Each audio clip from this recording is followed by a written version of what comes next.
And we are going to record it again so that we have it for anybody that can't make it today. We appreciate, everybody trying to be here, but if you can't, I know how that is. You've got to have people sometimes doing other things. So welcome to session 2, supporting high quality instructional materials learning series. I'm Lee Johnson. I'm the Director of Professional Development and Innovative Programs here at the Department of Education. And so this is right up my alley. And just before we get started today, we want to change things just a little bit for you. We did want, rather than having everything be put into the chat, we are going to ask at certain times, we'll say, okay, you can open your mics now and ask questions throughout the presentation. So just kind of keep those questions ready. And when we get to those points, feel free to unmute and be part of the conversation. Remember to keep your phone and computer on mute at all times other than when we're talking.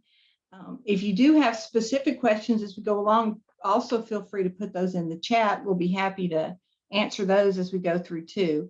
And if there's questions we don't get to, just know that we will get back to you on those. We'll send you an email, follow up with you with a phone call, whatever it may be to go forward.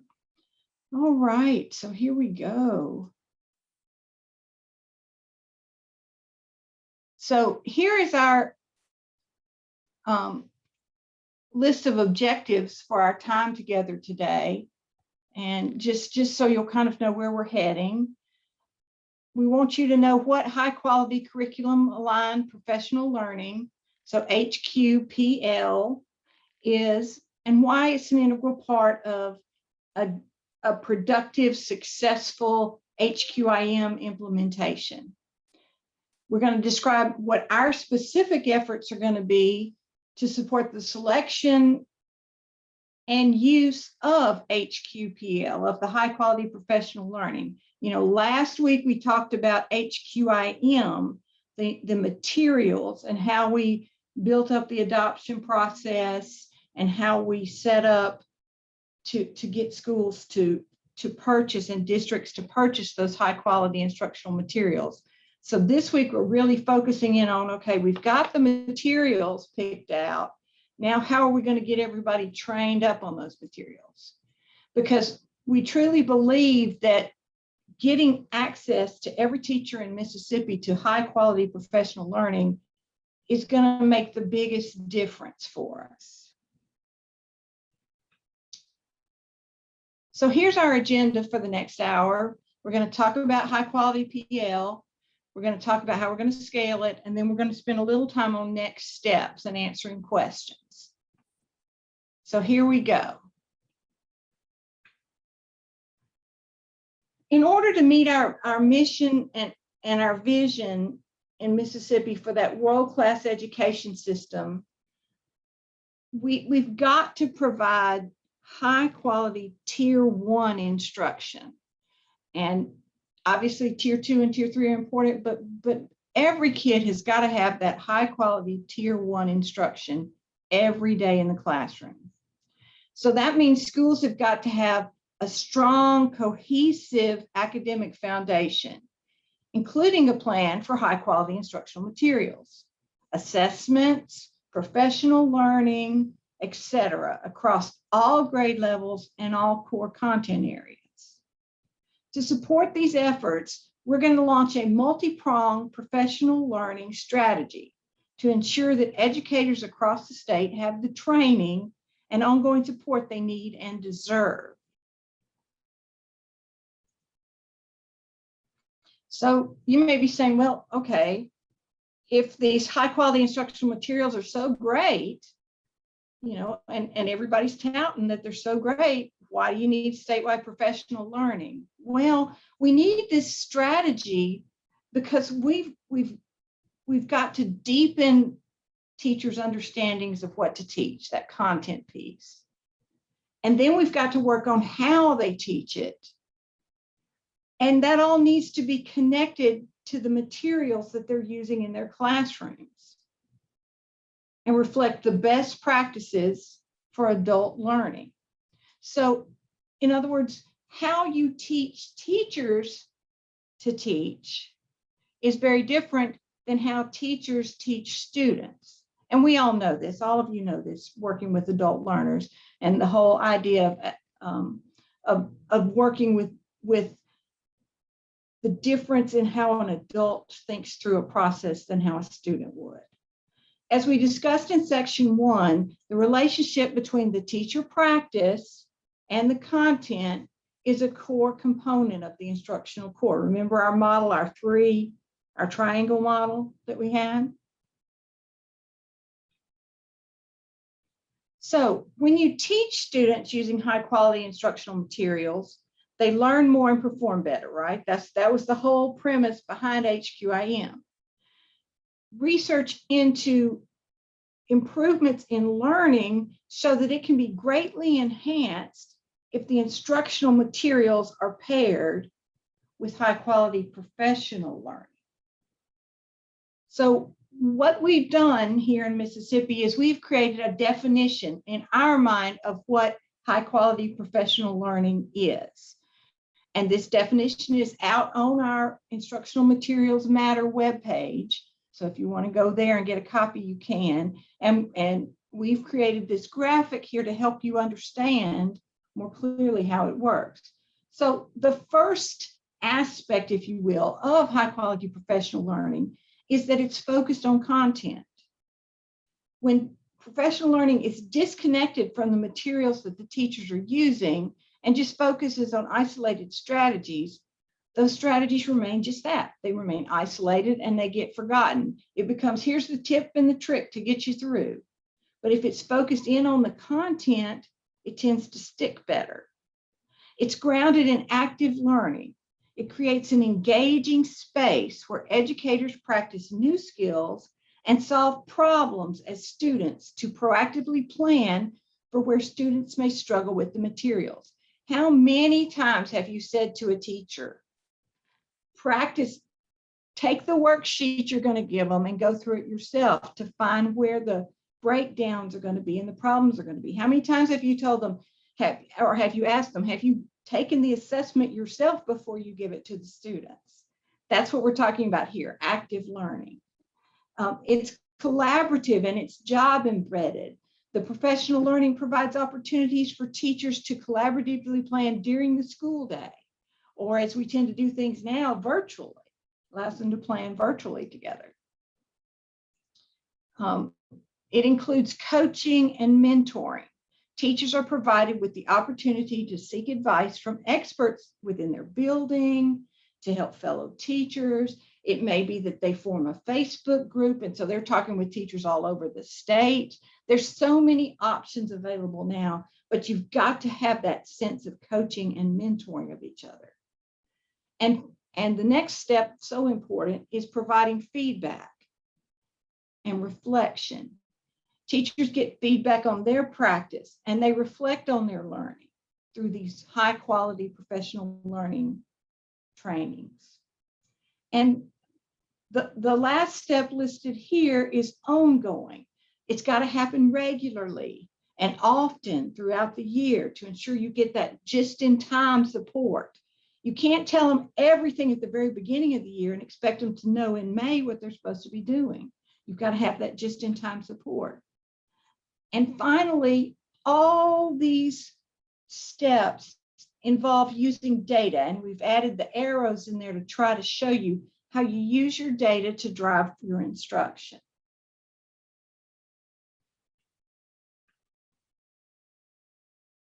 So as you saw from our definition, high quality professional learning is first and foremost content specific, right? That was the first one on there, content specific.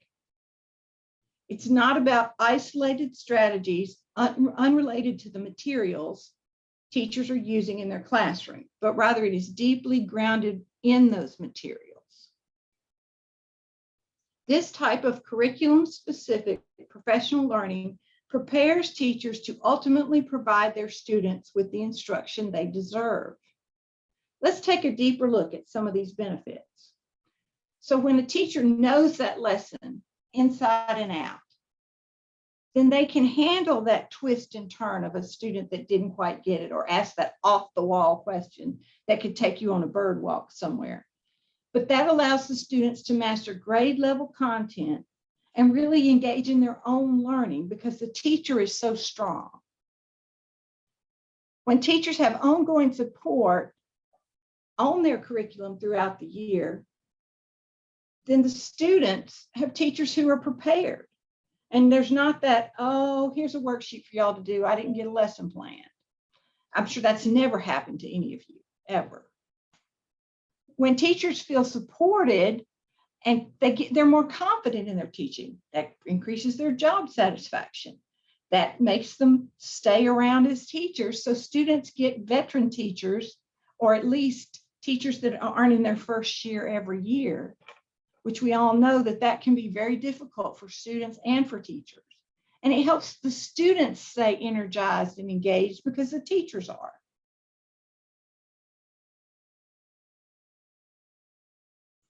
So for those of you that were in the first training or had a chance to watch the video of our training, we watched this video about Things Fall Apart, a lesson on Things Fall Apart, the story. And we're not going to rewatch the video here because obviously the internet with the weather and everything is not necessarily the greatest. But I do want to revisit some of what the teacher did in this video. So if you have your note catcher from where you watched it previously, take a minute and pull that out. And then we're going to reflect on the video, on a few questions on the video from a professional learning standpoint. You know, last time we talked about the materials. This time we're going to talk about professional learning. So here are the 3 questions that we're going to talk about in just a few minutes. I'm going to give you about 5 minutes to read through these questions, read back through your note catcher, and come up with some answers. And then we'll open up the mics in a few minutes and let you talk about what you've seen, what you think.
Annie, can you post the note catcher in the chat box? Some people didn't get the note catcher, it looks like. Yep, coming right up. Yeah, I apologize. If y'all registered for this session after last Friday, you don't have access to that, so I apologize.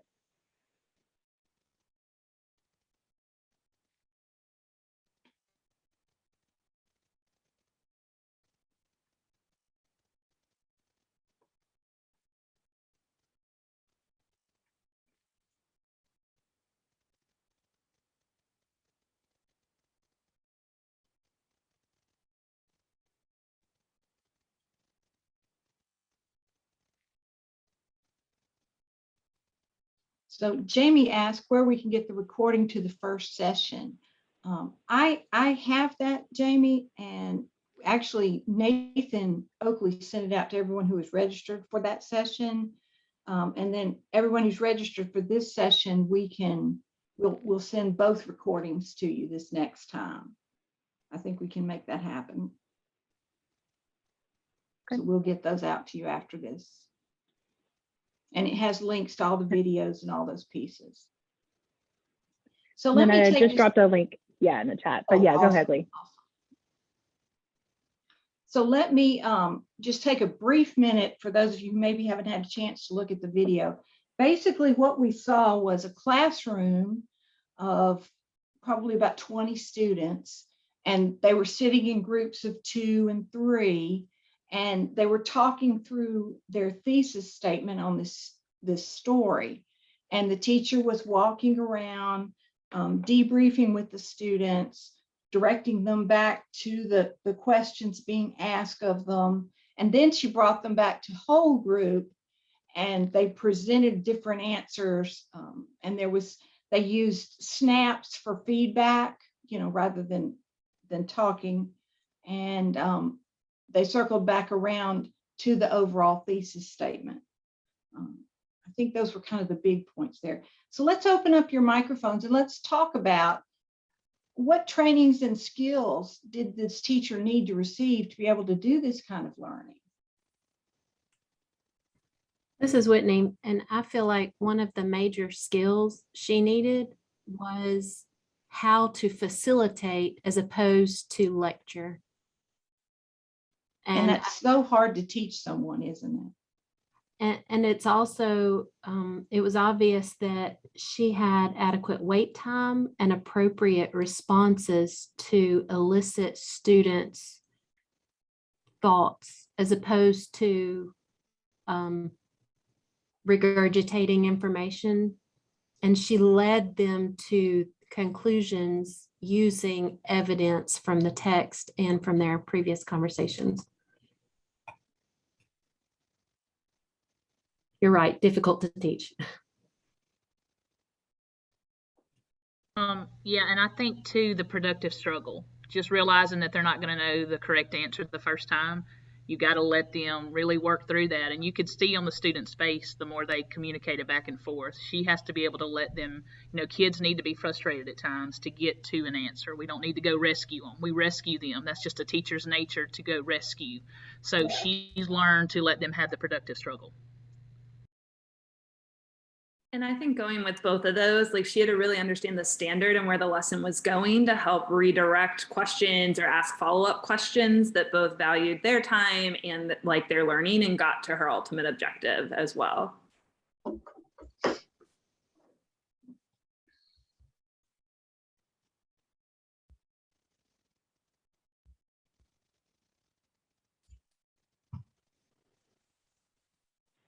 And I've seen that in classrooms where teachers are trying really hard to have great wait time, but they don't take that step to direct the kids back to what they need to be doing. So it's just wasted time. Definitely seen that. Yeah. And maybe allow And I think some too- accountable, I'm sorry. No, go ahead. Well, just allow an accountable talk amongst those students to occur. Some accountable talk. Mhm.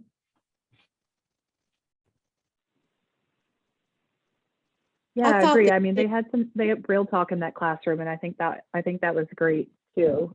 Sorry, go ahead, Melody. I was just going to say, as an older teacher, it's an adjustment to allow that much talking in the classroom. You have to transition from that lecture mentality. And, it seemed very, very noisy. And I think that that's just a big adjustment that we're all having to make, is to allow time for those conversations and realize that there is actually a lot of learning going on. And then can I add to that, as teachers, we have to train ourselves because I think kids have been so programmed to sit in a classroom and be given things all the time. The teacher does most of the talking. we have to train ourselves to let go. And I think someone said this already, just, teachers being able to just let go and be a facilitator opposed to a lecturer all the time. And then you'll hear that accountable talk with those students. So teachers have to be able to that's a task. That is a skill that has to be learned. And I think that's a skill you're not going to learn in your ed prep program, right? Like this is a skill that is built over time. And so I think going back to this first question of you all as professional learning providers, what would it have looked like for you to help this teacher build this skill over time? Like, how would you have gone about that? Like, what would that have looked like if you were the person responsible for like coaching this teacher in this particular lesson, or even prior to this, right? Like helping just build her practice as an educator. I feel like it's important for professional learning providers to provide the skill, to acknowledge what the skill is. So in this instance, it would be the wait time or appropriate responses, but also to provide an example of students doing it, examples that are not what you want a teacher to do. So the example, the non-example, and allowing teachers to act out this skill that you want so that they know what it feels like to engage in this action or activity. I think those are important for professional learning opportunities.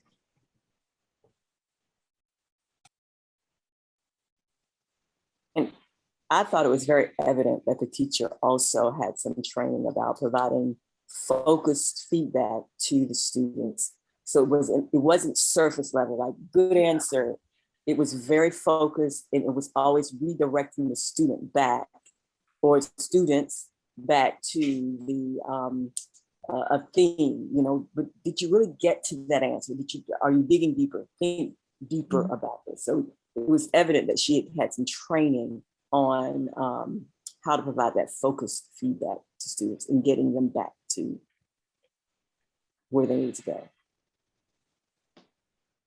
I keep thinking too of those 5 pillars that we were talking about, the quality, the high quality professional learning, and going back to like being relevant, right? So having professional learning that's really grounded in the materials that you're using, as opposed to just sort of these isolated strategies, so that I feel like the teacher, to be able to do that, was really able to have opportunities to dig into the materials that he or she's going to be using in her classroom, actively learning, right? Professional learning that's like actively engaging participants. And I think that one of the pillars was that cooperative, engaging learning. And just kind of really going back to those and thinking about opportunities to really incorporate those things and engage in those things within the professional learning.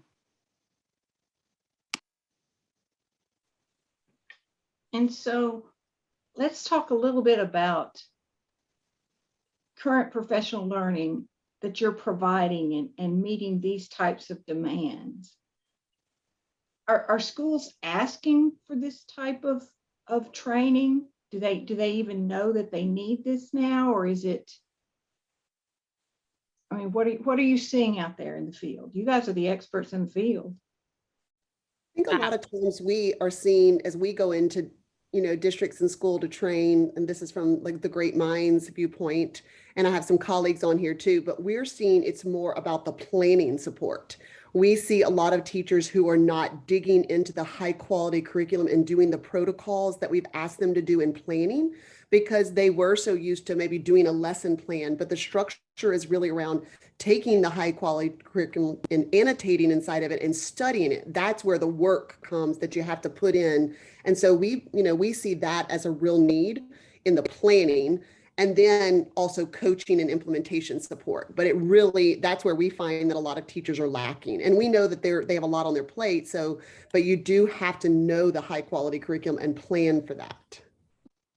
I agree, Jamie. And piggybacking off of that, that planning, the non-effective planning, it leads to poor classroom management sometimes. So some of that where we saw kids engaging and kids talking, sometimes that's classroom management. It's not effective. It's just, I'm allowing them to talk, but because I didn't plan appropriately, I'm just allowing them to talk. So the planning piece leads into what ends up being a classroom management problem, and then it gets out of control. So, and as an administrator, you have to know, is this the productive struggle? Is this in meaningful engagement conversations going on, or is this out of control classroom management? And so again, it leads back to the planning. So Jamie, I completely agree. Yeah, and I just want to ditto that. I think the one article that talked about the cobblers, I think that it just reminds me of what I see a lot as teachers are like, I know a pedagogy, I don't have time to learn maybe something new.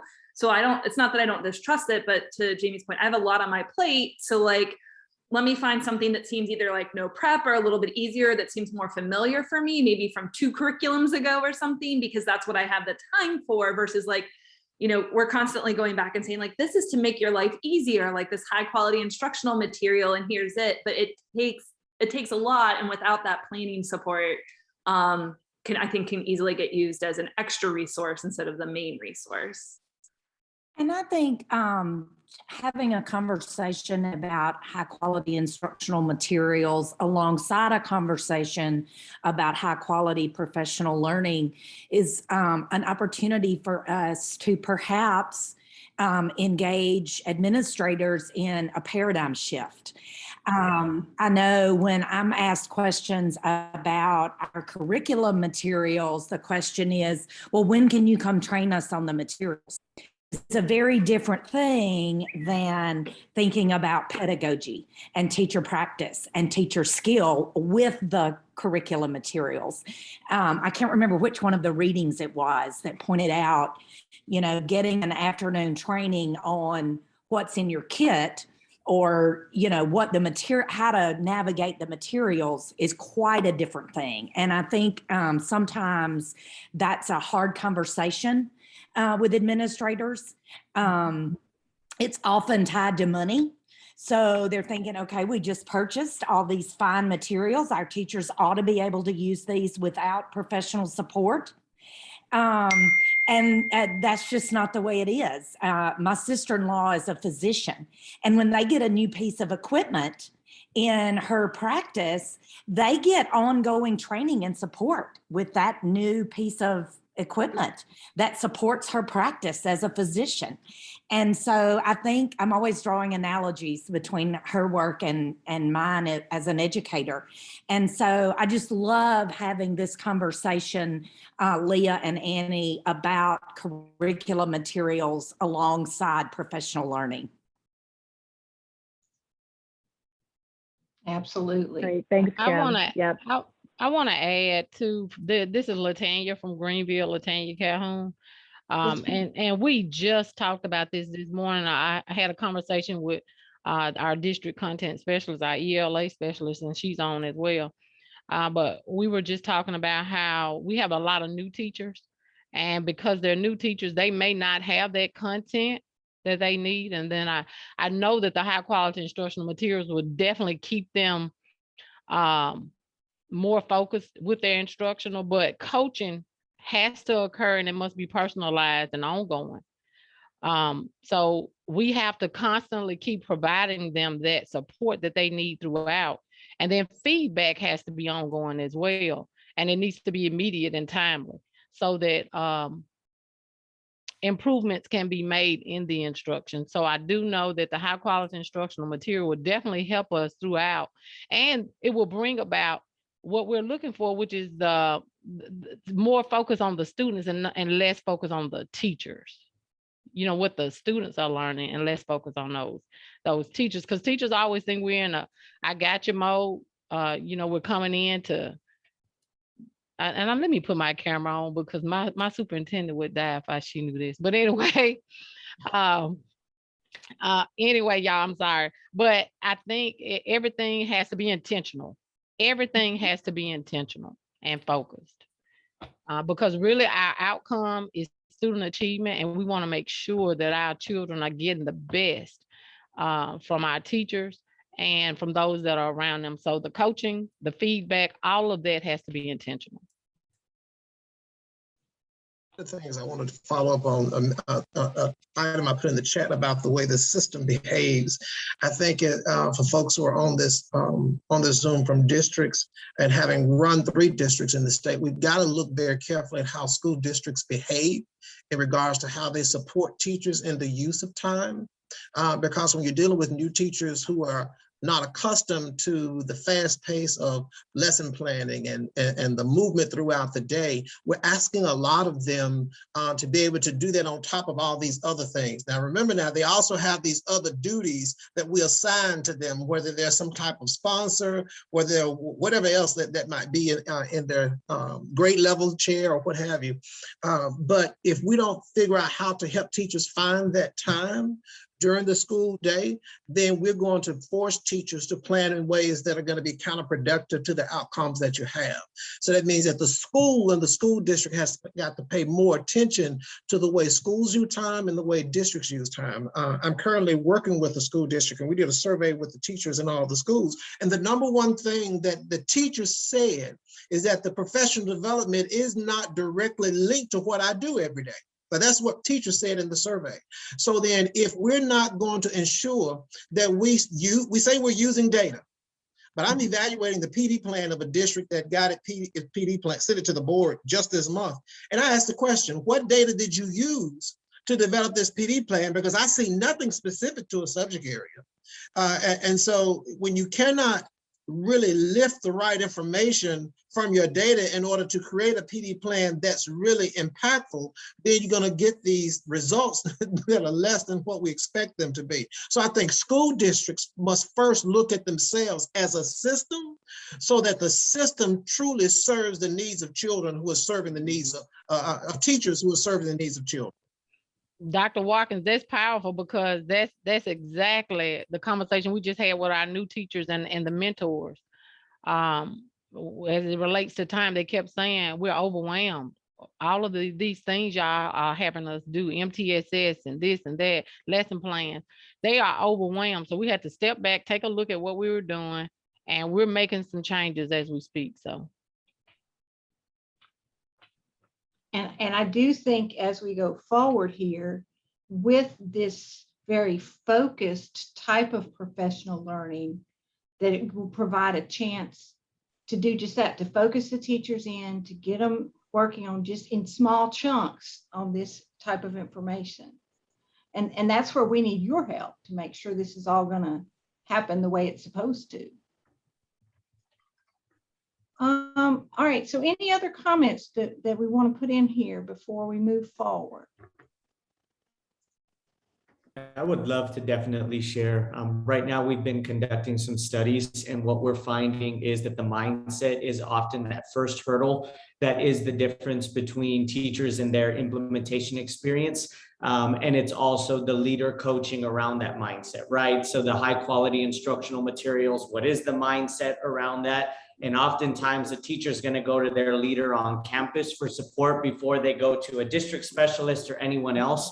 So if that manager's mindset is not in line with what the high quality instructional material is asking of them, then it becomes this friction that's happening in that closed door conversation in the classrooms or in their offices. And so when we look at professional learning, we often want to skip and go right into the training, the nuances of the lesson and what needs to happen. And we miss having that crucial conversation around the mindset that is often a domino effect to making sure all the other training we're doing is linked together and is supported.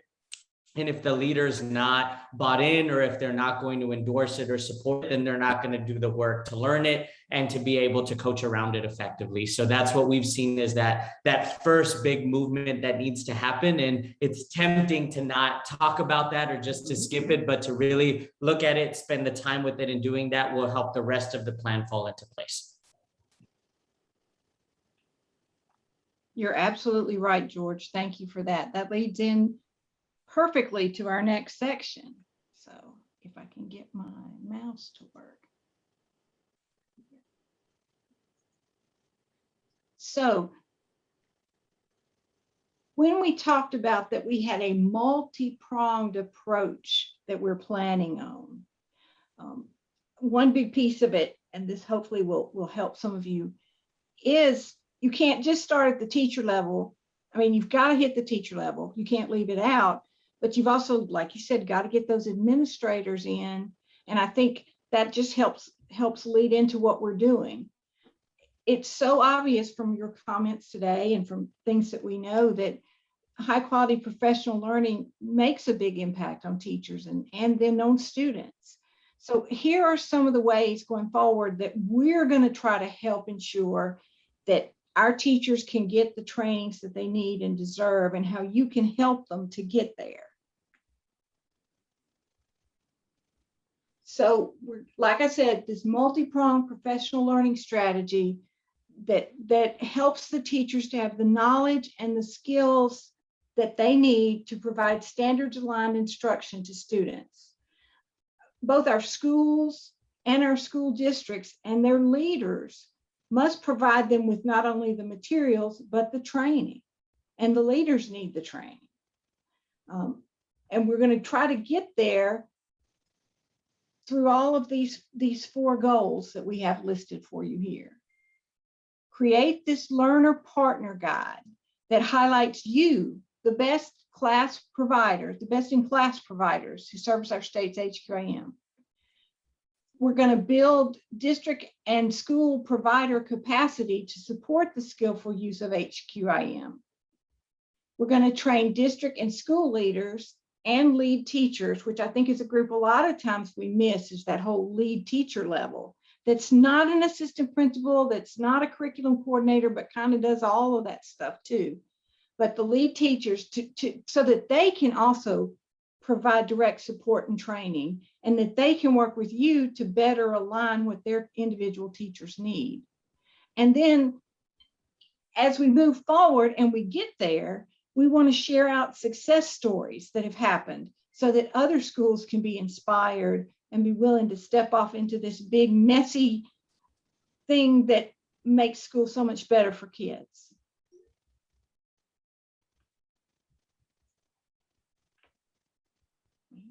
Let me get my button going again.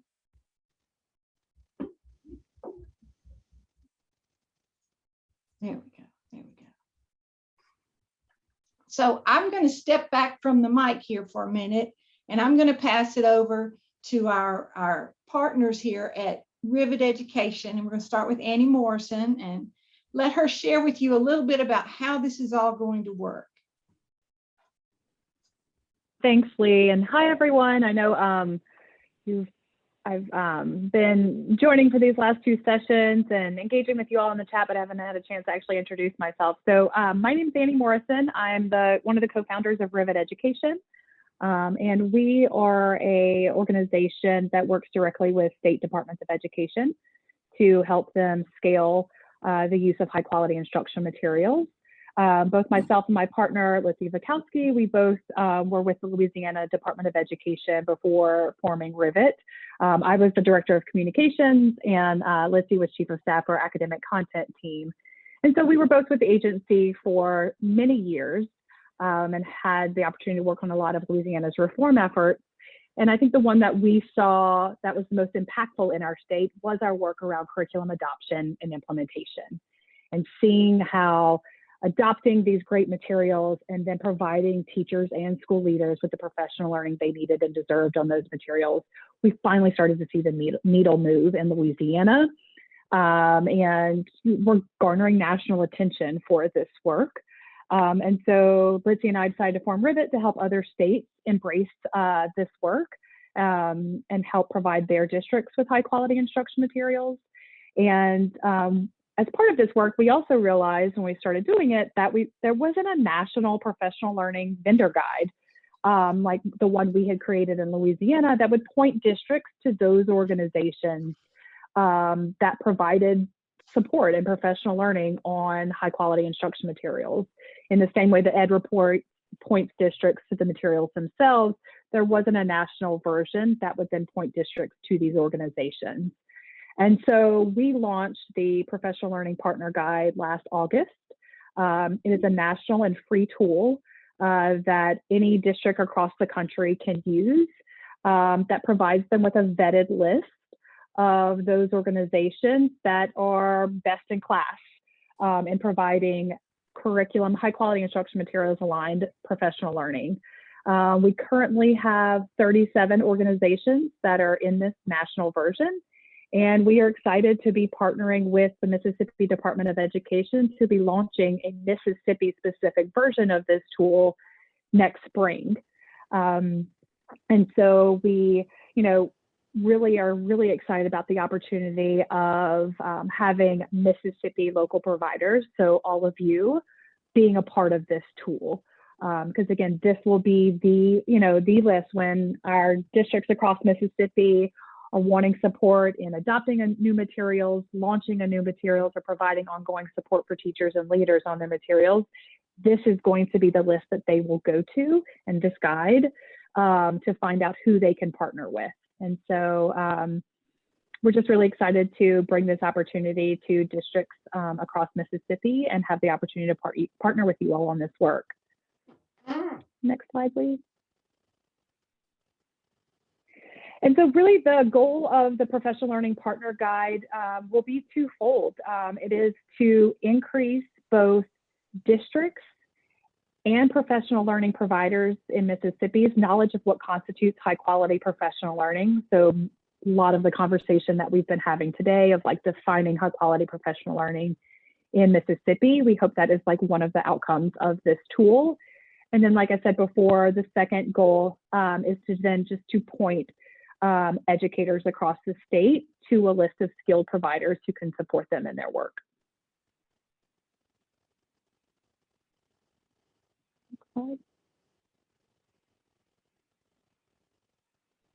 Yep. And so I'm going to pause there real quick.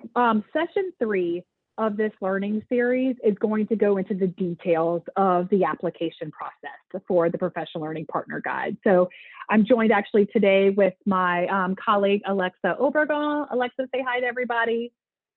Hi, everybody. I'm Alexa Obregon, and I am the Professional Learning Partner Guide Manager at Rivet, like Annie said, and I will be co-presenting next week. I actually have to hop on a little bit late because I'll be presenting right before that, but I basically oversee the Professional Learning Partner Guide and the application process. So supporting potential providers through that process, definitely a point of contact as you move forward. And then I oversee our review process as well. And like, I just want to reiterate Annie's echo her thoughts that we're really excited about bringing that Mississippi specific PLPG and really pointing potential districts to your expertise. So please, please, please, as always, don't hesitate to reach out to me. And I'll be on the call next week as well, talking about the specifics of the application process. Yeah, so we'll go into greater detail next week. We are like cycle 4 of our review cycle 4 is currently open. That will add new providers to this Mississippi Professional Learning Partner Guide in February of 2023. So the first step in the application process will be a letter of intent that's due on September 23rd. And that's just for you all to indicate if you're interested in applying. And really that's just to help us like for planning purposes on our side. And then the first step of the actual application will be due on October 15th. The second part of the application will be due in December. And then in January, you all will be notified if you have like been green-lighted and to be a certified provider in the Professional Learning Partner Guide. And then at that point, we'll build your profile that will like feature your organization in the tool. But we'll go through all these details next week. We'll walk you through some examples of what a high quality application to the guide looks like. And as Alexa said, she provides amazing support. So like there is one-on-one support available to you all in this whole process. Like we want as many Mississippi providers to get into this guide as possible so that districts have a really strong support system in doing all of this work around high quality instruction materials. So, yep. And then Lee, I'll turn it back over to you. Well, let me pause and just make sure anyone doesn't have any quick questions that are just like super burning before we get into all the weeds next week.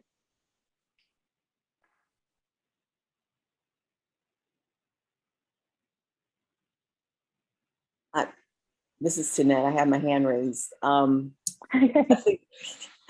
think another strong point, Annie, is that although this will be a Mississippi-specific guide, as you know, Mississippi, the products that Mississippi that we produce people across the nation are constantly looking at this. They look at what we produce. And they sometimes will call on us and say, hey, can you recommend? So getting greenlit to go into this guide could open up additional doors across the US as well. So I think that was a very, very important point.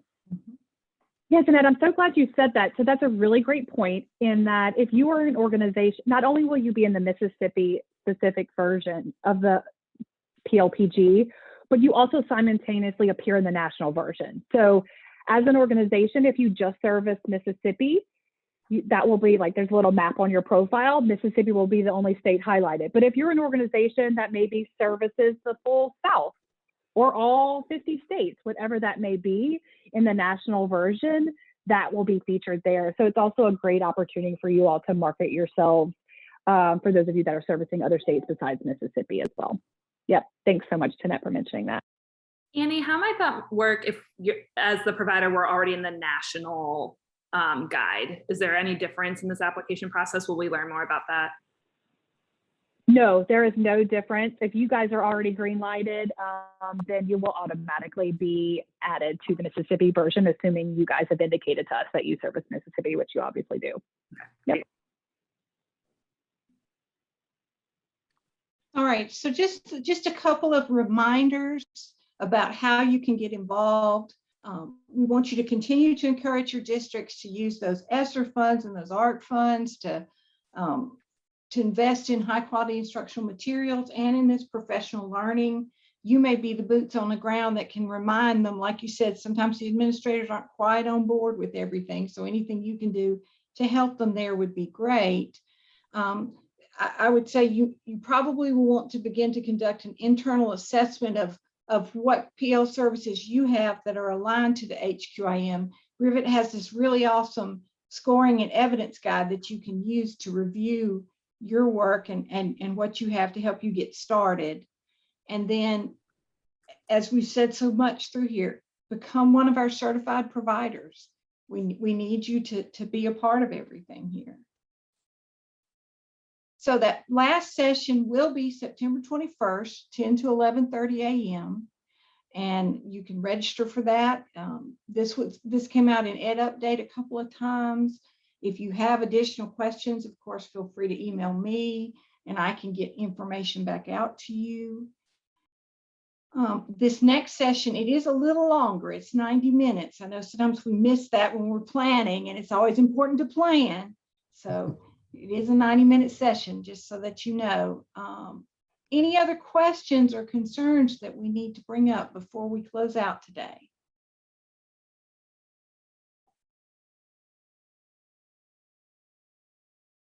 All right, well, you can be on the lookout for an email from either Nathan Oakley or from Tanette that has a copy of this recording and the previous recording, and we'll get that out to you. And if you have questions, again, there's my email. Feel free to contact me. Annie, any final thoughts before we close down? No, just again, thank you, everyone, and we'll see y'all next week. Thank you so much.